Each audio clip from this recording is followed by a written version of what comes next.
Part 1. You are going to hear a conversation about purchasing a cellular phone. First, you have some time to look at questions 1 to 6.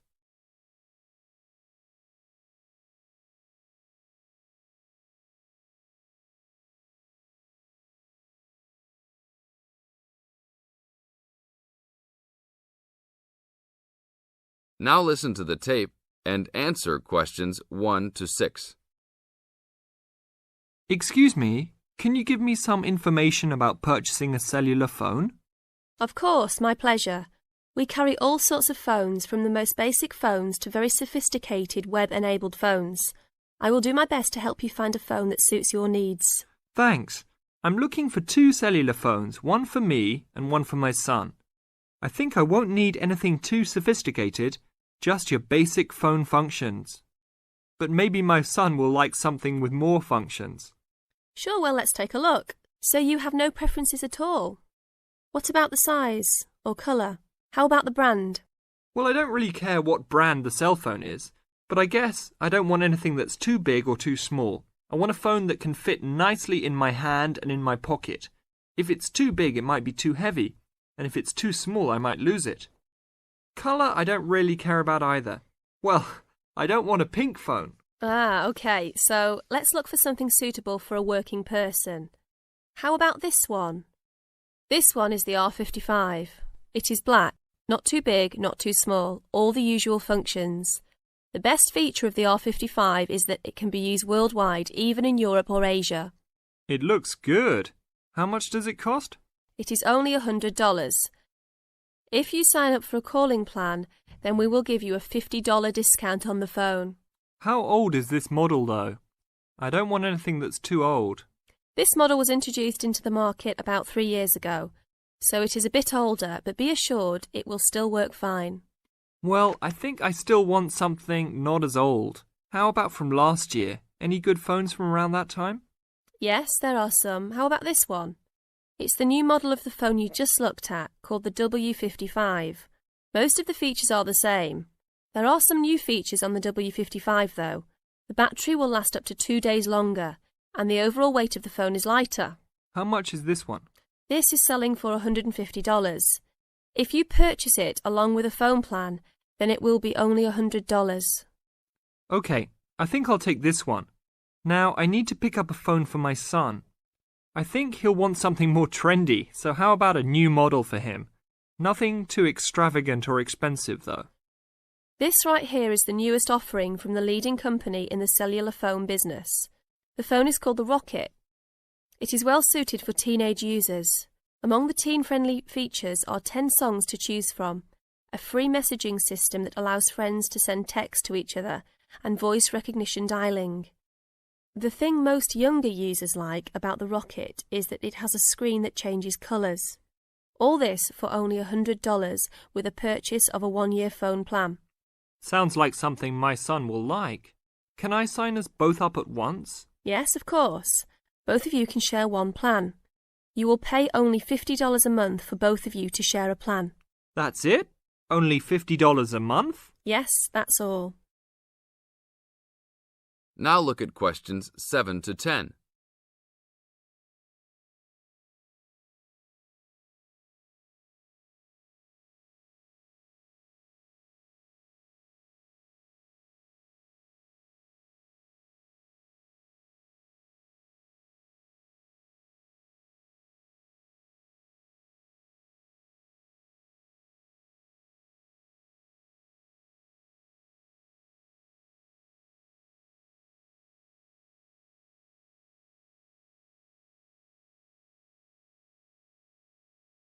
Now listen to the tape and answer questions 7 to 10.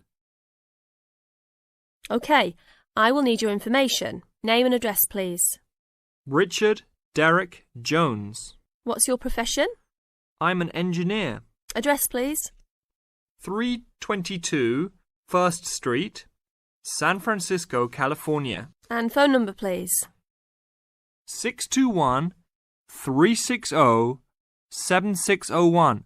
Oh, sorry, that's the wrong number. 621-360-7610. How many phones do you want activated onto your plan? 2 for now.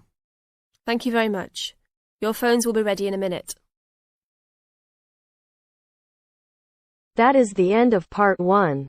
You now have half a minute to check your answers.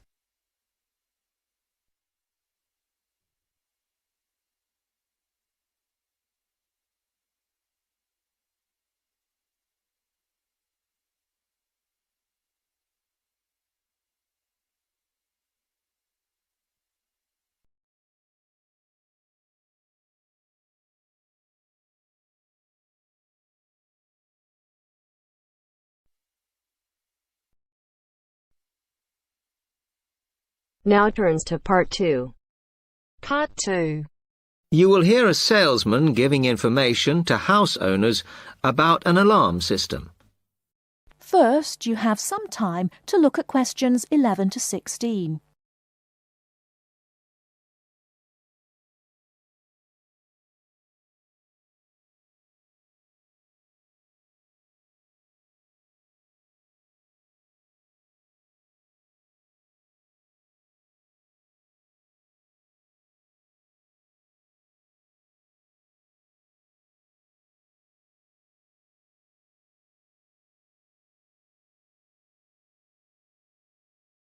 Now, listen carefully and answer questions 11 to 16.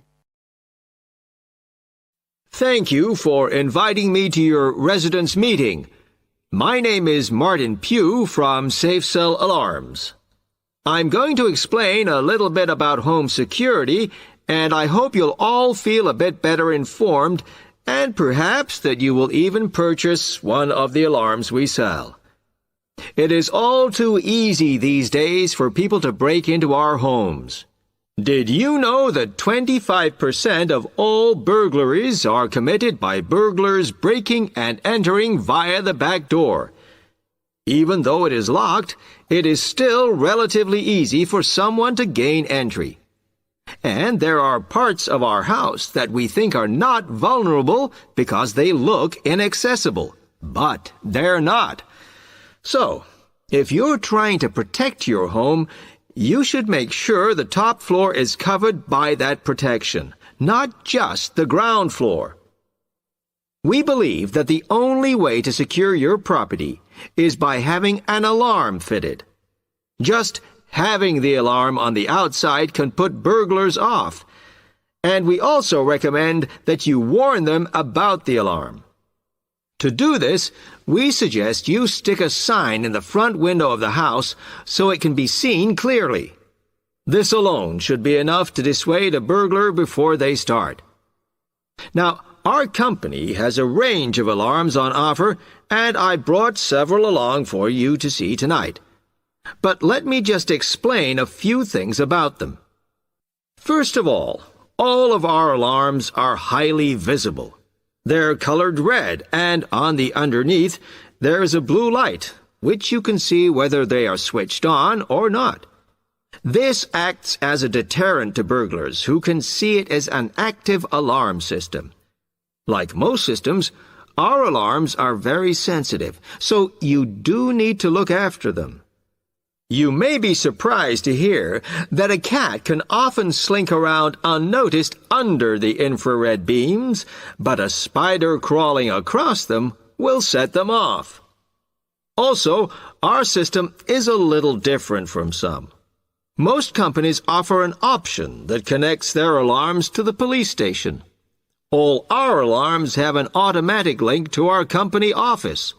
This means we can deal with a situation promptly and can sort out any alarms that have gone off by mistake.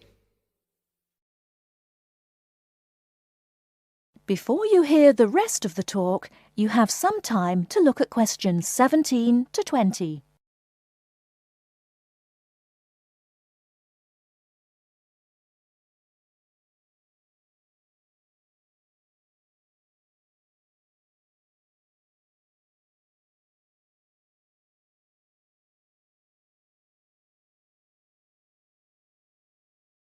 Now listen and answer questions 17 to 20.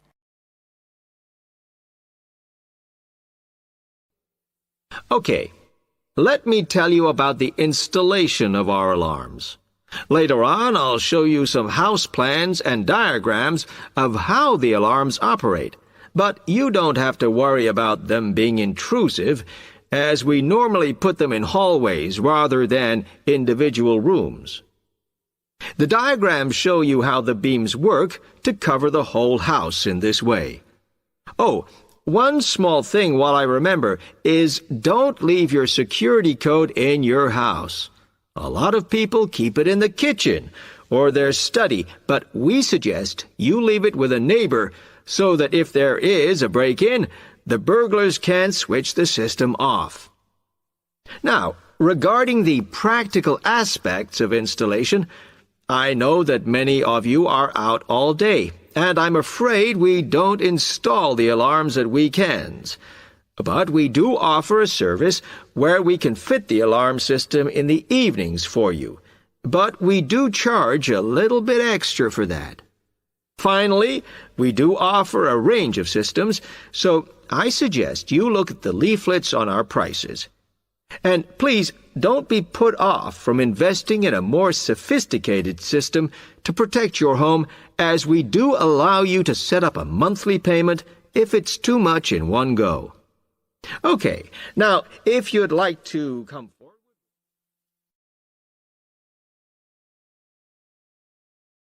That is the end of part 2.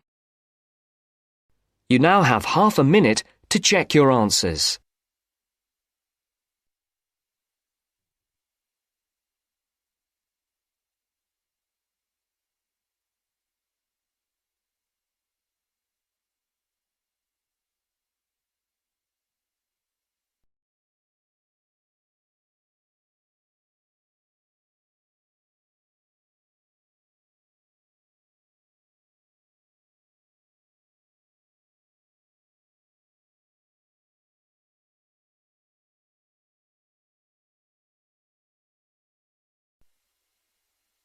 Now turns to part 3.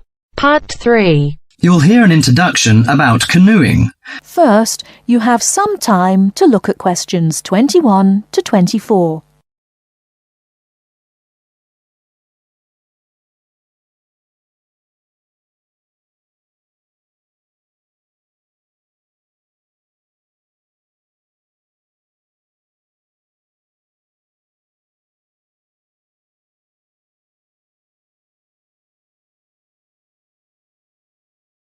Now, listen carefully and answer questions 21 to 24.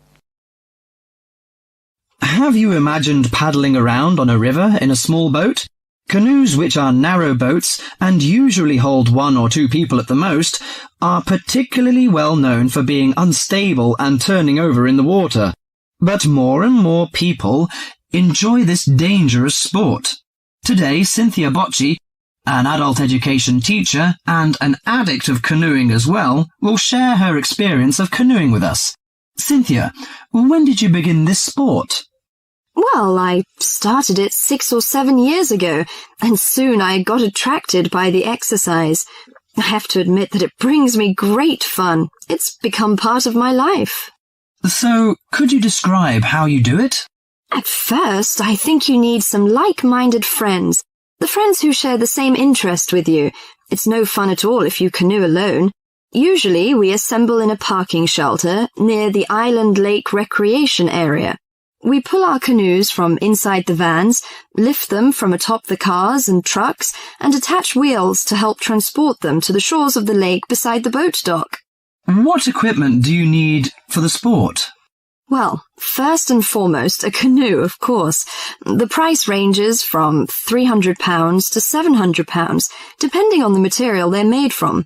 The more you can pay, the better, really. Personally, I wouldn't look at anything under £500, but that obviously depends on your budget. You also need a hard helmet to protect yourself against rocks when you fall out of the canoe, and believe me, that is very likely to happen. Because of this, it's a must for a beginner to wear a wetsuit. Oh, bathing suits don't work really. Sometimes a life jacket is a necessity in case you fall into water and no one else is nearby. Before you hear the rest of the talk, you have some time to look at questions 25 to 30.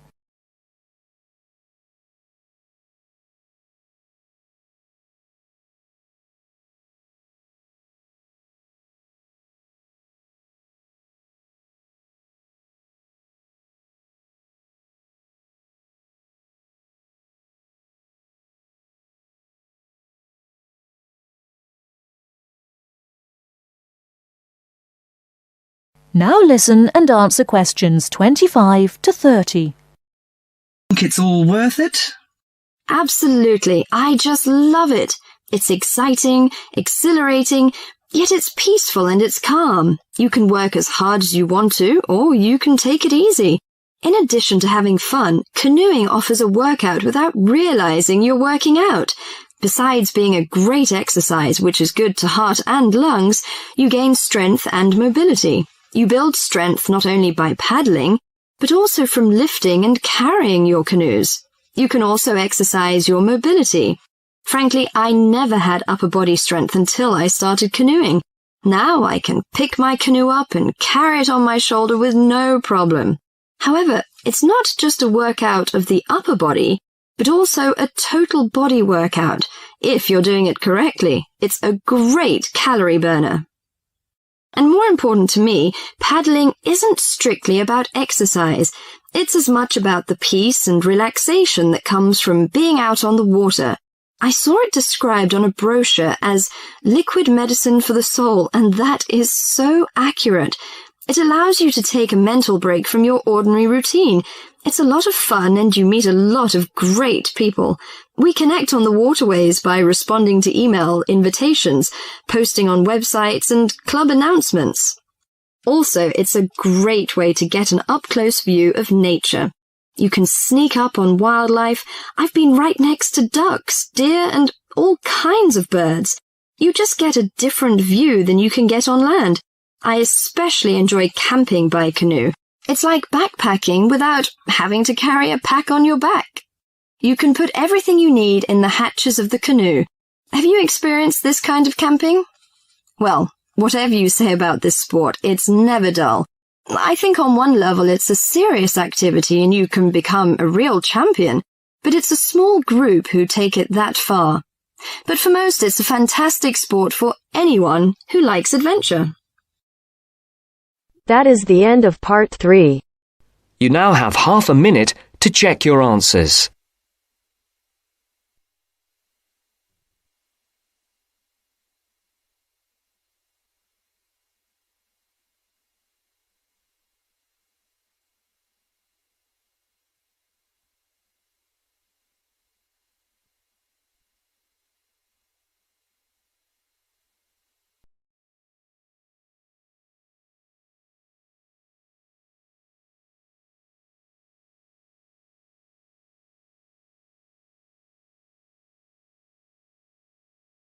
Now turns to part 4. Part 4. You are going to listen to a lecture on language learning. First, you have some time to look at questions 31 to 40.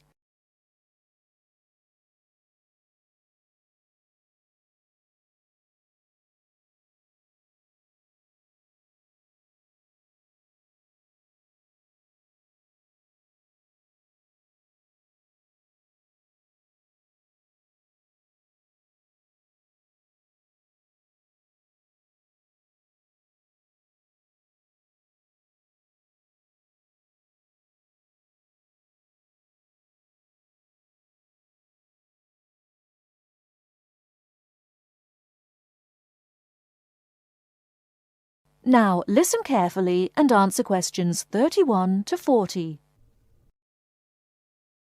This is the first in our series of lectures on language learning. The topic I'd like to deal with today is what makes a successful language learner? There's been a lot of research into what makes some people learn a language faster than others. In this lecture, I'll summarize the main findings of the research into the subject. There are many factors that influence how quickly one learns a foreign language. of which exposure to the target language seems to be one of the most important factors to consider. It's this factor which determines the speed of learning a language, especially among those people who learn a foreign language outside the classroom. There are more people who did not learn a second language or a third language in the classroom, and I think that understanding how learners successfully learn languages without the help of a teacher can provide us with the key to how to become a successful language learner. Let's look then at the characteristics of a successful language learner. Motivation seems to be one of the key factors. Research into motivation has identified two main types: instrumental motivation and integrative motivation. Instrumental motivation is the kind of motivation that encourages people to learn a language for practical reasons, such as getting a job or passing an examination. Learners with this kind of motivation intend to use the target language as a tool or instrument to help them achieve a goal. Integrative motivation is what encourages learners to learn a language in order to communicate and socialize with others who speak the language. The primary aim for learners with integrative motivation is to use the language to integrate and identify with the community that uses the language. Immigrants, or people who are married to speakers of another language, are motivated in this way. Although most people have mixed motivation, research into language learning and acquisition suggests that integrative motivation produces much better results and is an important characteristic of successful language learners. Personality is another important factor in language learning. One does not need to be an extrovert to learn a foreign language, but willingness to experiment and take risks is essential. Introverted or anxious learners who are afraid of making mistakes find it harder to learn a language. Good language learners will try to experiment with different ways of learning vocabulary or grammar until they find the way that suits them best. Language is a complex system. Successful language learners often design complex learning systems to master a language.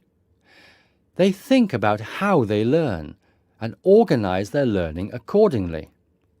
They develop their own learning style and use a range of learning skills such as efficient revision techniques, systems for learning and organizing vocabulary, the ability to monitor their own speech, and the ability to plan their learning. Finally, age is another major factor to be borne in mind. Children seem to be in the best position to learn a foreign language rapidly and with the best results. Older learners can also be very successful and become proficient at using a language. Adult learners who make decisions about their learning and are independent of the teacher, who are analytical and aware of how they learn, and who take responsibility for their learning, stand a very good chance of learning a foreign language successfully. That is the end of part 4. You now have half a minute to check your answers.